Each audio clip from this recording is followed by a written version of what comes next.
Um, just making a quick little video after my very long 1 kilometer ride this morning, closely followed by a 1 kilometer push back to the truck. So what went wrong?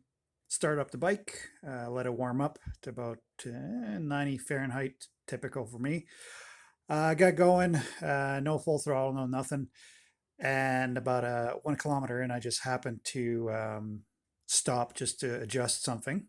Went to start the bike, and just before I actually started the bike, I smelt a lot of burning plastic, something not quite right. So I figured, oh, maybe something's on the pipe or whatever, So I had a look around. Nothing came to mind.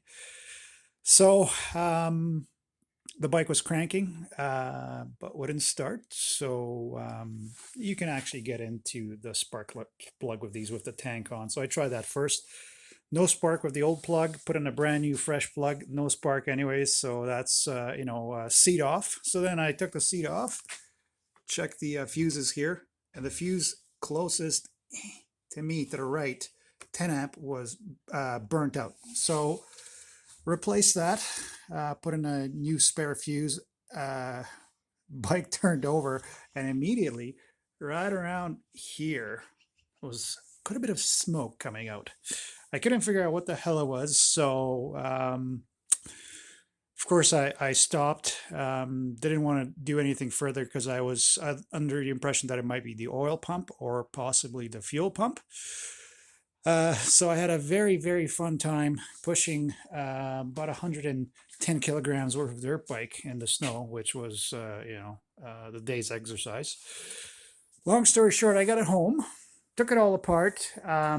I plugged in the diagnostic port that's on the other side of the bike. And sure enough, there was smoke from the same place. What I ended up tracking it down to is, if you look here, get my fat finger out of the way, there's a black cap and two wires come out of that. And what that is, it's the float level for the oil tank. And that's part of the same circuit as the 10 amp fuse here. So what I did is I took it off. I took some pictures of it. I'll post them down below a little bit later. Took it out, cut it off, and it's this connector here. It's this weird black connector. So the good news is that all it is, it's 14 volts on the red and a return on the black. So I'm guessing, I didn't actually short this yet because I didn't want to screw up anything else.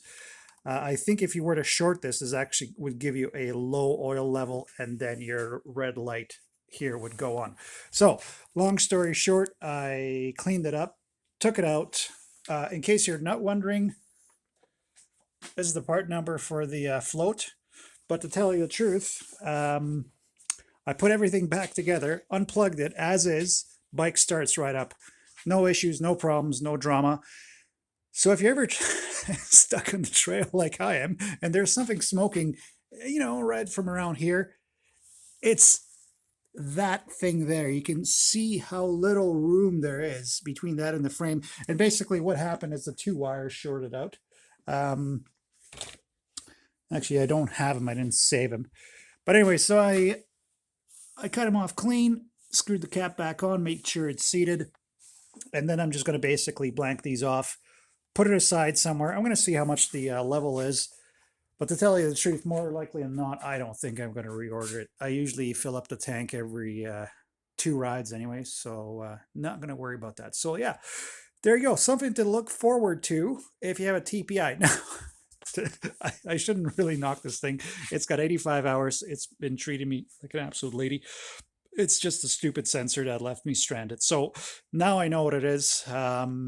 And I'll just basically take it out of the loop. I don't really see any need for it. So yeah, if you got a TPI, you might want to check your oil level wires. Yeah, thanks.